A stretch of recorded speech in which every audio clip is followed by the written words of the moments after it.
प्यारे बच्चों नमस्कार। आज हम यूपी बोर्ड मैथ के फर्स्ट चैप्टर कक्षा 7 का अध्ययन करेंगे। प्यारे बच्चों, प्रथम चैप्टर का नाम है परिमेय संख्या। परिमेय संख्या को पढ़ने से पहले हम कुछ ऐसी संख्याओं को बारे में पढ़ते हैं जो परिमेय संख्या से रिलेटेड है।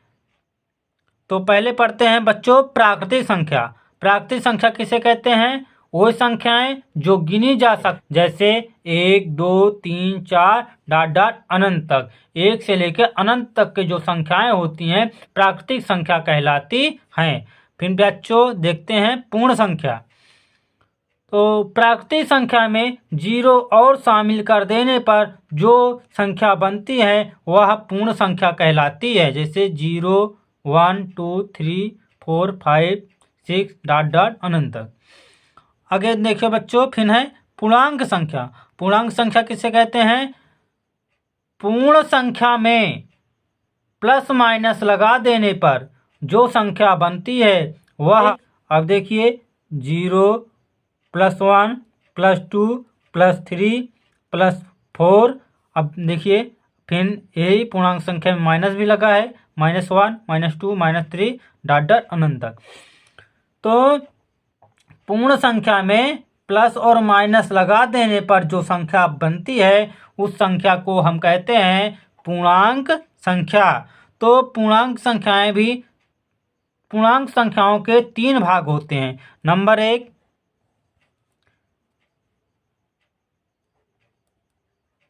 ऋण पूर्णांक। तो ऋण पूर्णांक फिर है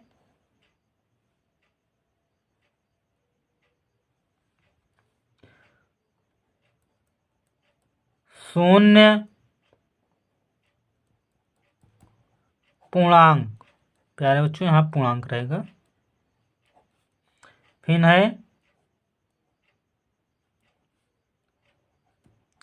धन पूर्णांक। तो प्यारे बच्चों देखते हैं पूर्णांक संख्या कितने प्रकार को हुई। एक ऋणात्मक पूर्णांक संख्या, जैसे ऋणात्मक पूर्णांक संख्या क्या है? -1 -2 -3 डॉट डॉट अनंत तक। फिर देखिए 0 जो है वह तो न तो धन पूर्णांक है न तो ऋण पूर्णांक है, वह शून्य पूर्णांक होता है। 0 में कभी भी प्लस माइनस लगकर नहीं दिखता है। फिर देखिए धन पूर्णांक क्या है? जैसे +1 +2 +3 +4, ये क्या है? धन पूर्णांक संख्याएं हैं। तो प्यारे बच्चों अब चलिए हम पढ़ते हैं परिमेय संख्या के बारे में। परिमेय संख्याएं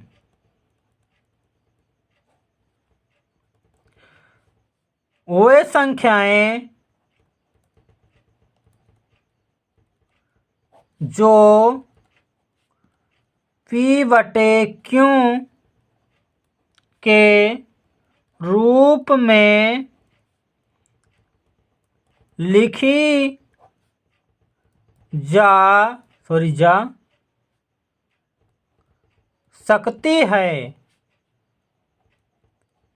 परिमेय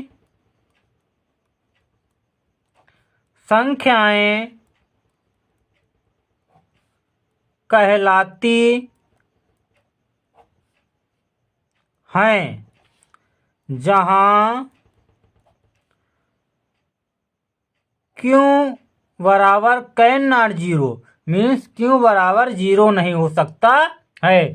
तो वे संख्याएं जो P/Q के रूप में लिखी जा सकती हैं परिमेय संख्याएं कहलाती हैं, जहां P और Q पूर्णांक संख्याएं हैं। P और Q क्या है? पूर्णांक संख्याएं हैं। जैसे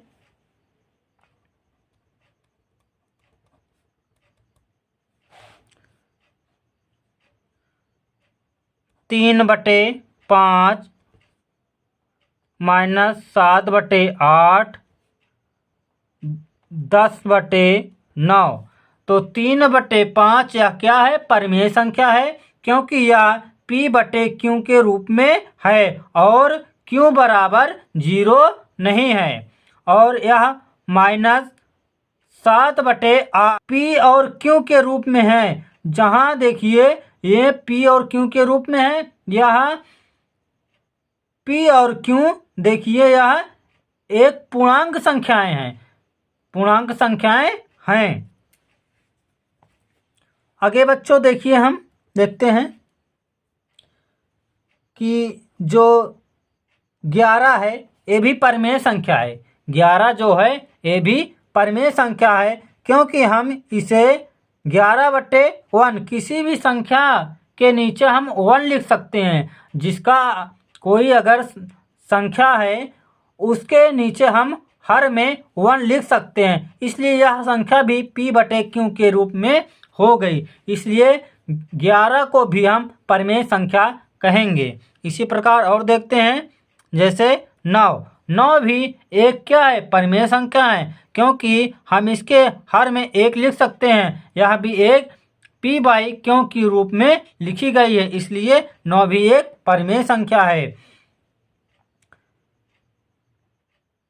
0/1 ये भी एक परिमेय संख्या है, क्योंकि हर में 1 है और क्यों क्या है, p एक पूर्णांक है, हर बराबर 0 नहीं है, इसलिए ये भी एक परिमेय संख्या है। 0 भी एक परिमेय संख्या है।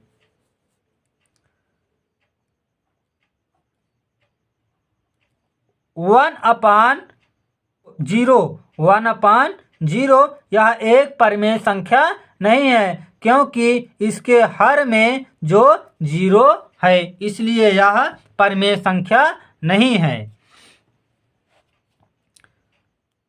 तो प्यारे बच्चों, आइए भिन्न और परिमेय संख्या में अंतर देखते हैं कि भिन्न क्या होती हैं और परिमेय संख्या क्या होती हैं। तो भिन्न देखते हैं।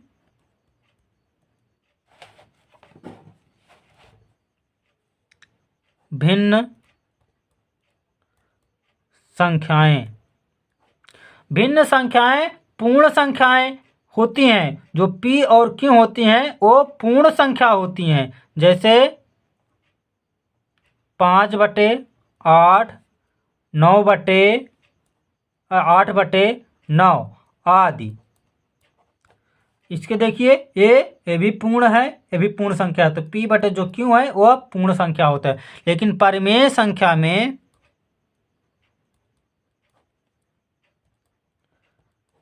संख्याएं पूर्णांक होती हैं। पूर्णांक संख्या में यह धनात्मक भी होता है, इसका जो p और q है धनात्मक भी होता है और ऋणात्मक भी होता है। देखिए -5/8 यह ऋणात्मक है, इसलिए यह एक परिमेय संख्या है। 8/9 यह एक धनात्मक है, इसलिए यह परिमेय संख्या है। तो हम जो भिन्न संख्याएं हैं इनको हम परिमेय संख्याएं कह सकते हैं, लेकिन जो सभी परिमेय संख्याएं हैं इनको हम भिन्न नहीं कह सकते हैं, क्योंकि यह परिमेय संख्या को हम भिन्न नहीं कह सकते हैं, क्योंकि इसमें माइनस लगा है, इसलिए इसे हम भिन्न संख्या नहीं कह सकते हैं। आगे बच्चों हम परिमेय संख्याओं के गुण के बारे में अध्ययन करेंगे। तो किसी भी परिमेय संख्या के अंश और हर में एक शून्येतर पूर्णांक से गुणा करके उसके समतुल्य संख्या लिख सकते हैं, जैसे 5/8। अब इसमें एक शून्येतर पूर्णांक क्या होता है, वह पूर्णांक जो शून्य ना हो, उससे उसके अंश और हर से गुणा करके इसके हम समतुल्य परिमेय संख्या बना सकते हैं। जैसे हम इसमें 2 से गुणा कर दें अंश और हर में, तो 2×5 = 10 और 2×8 = 16। ऐसे और देखिए इसको हम गुणा कर लेंगे, 3 से गुणा करेंगे 5 में, 3×5 = 15 और 3×8 = 24 आदि।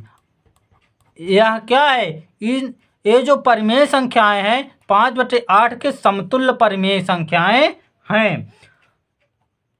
किसी भी परिमेय संख्या के अंश और हर में 0 से गुणा करके उसके समतुल्य संख्या नहीं बनाई जा सकती है, उसके समतुल्य परिमेय संख्या नहीं बनाई जा सकती है। जैसे बच्चों देखते हैं, इसके अंश और हर में 0 से गुणा करते हैं अगर 0 से गुणा करेंगे तो क्या होगा, अंश भी 0 होगा और हर भी क्या होगा, 0 होगा। यह एक परिमेय संख्या नहीं है, इसलिए किसी भी परिमेय संख्या के अंश और हर में 0 से गुणा करने पर वह उसके समतुल्य संख्या नहीं प्राप्त होती है। प्यारे बच्चों, आइए हम परिमेय संख्याओं के सरलतम रूप का अध्ययन करते हैं कि किसी भी परिमेय संख्या का सरलतम रूप क्या होता है। तो प्यारे बच्चों, परिमेय संख्या है 20/8, तो इसका सरलतम रूप क्या होगा। तो प्यारे बच्चों, हमें किसी भी परिमेय संख्या का सरलतम रूप लिखने के लिए अंश और हर का मासा ज्ञात कर लेते हैं, महत्तम समापवर्तक ज्ञात कर लेते हैं। जो महत्तम समापवर्तक आता है उसी से उसके अंश और हर में भाग दे देते हैं, तो जो भिन्न प्राप्त होती है वही परिमेय संख्या होती है। तो प्यारे बच्चों, देखते हैं 20 और 8 का जो महत्तम समापवर्तक होगा वह 4 होगा। तो प्यारे बच्चों, हम इसको 4 से भाग देते हैं। तो देखो दोनों संख्या को, 4 पंचे 20, 4 दूना 8, तो कितना आ गया, 5/2। तो 20/8 का सरलतम रूप कितना है, 5/2।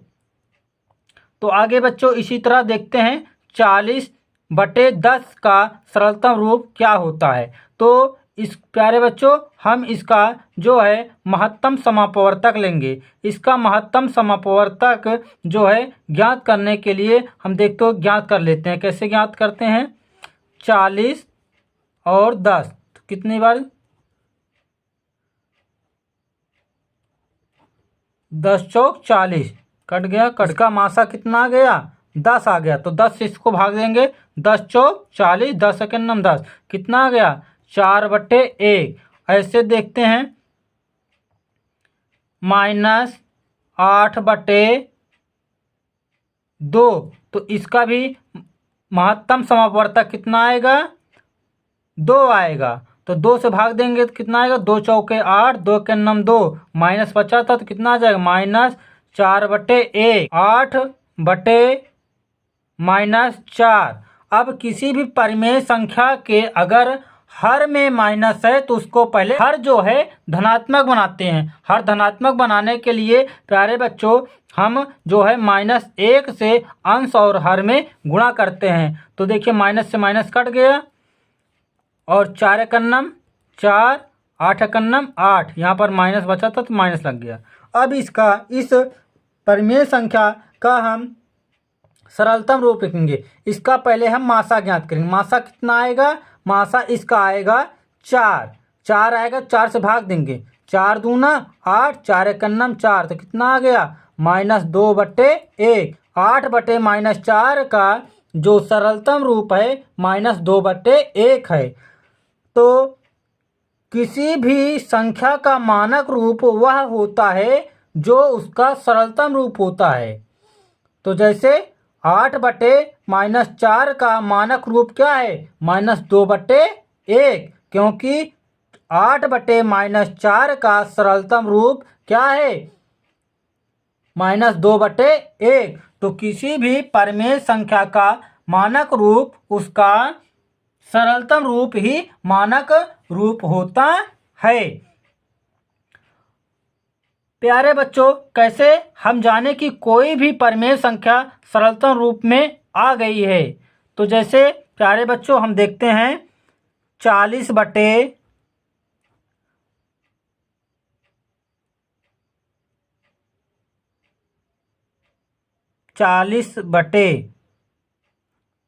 ले लेते हैं। हम इसको देखते हैं इसका महत्तम समापवर्तक क्या होगा। तो पहले प्यारे बच्चों इसका महत्तम समापवर्तक देखते हैं। पहले 5 से कटेगा, 5 8 40, पंक्तियाँ 15। अब इसका देखिए कितना आ गया, 8/3। यदि किसी भी परिमेय संख्या के अंश और हर का महत्तम समापवर्तक 1 आ जाता है तो उस परिमेय संख्या का सरलतम रूप प्राप्त हो जाता है। तो प्यारे बच्चों इस तरह हम पहले चैप्टर का परिचय दे दिए, परिमेय संख्याओं के बारे में हमने बता दिया। आगे हम चैप्टर का अभ्यास 1 है, कल हम अध्ययन करेंगे। धन्यवाद।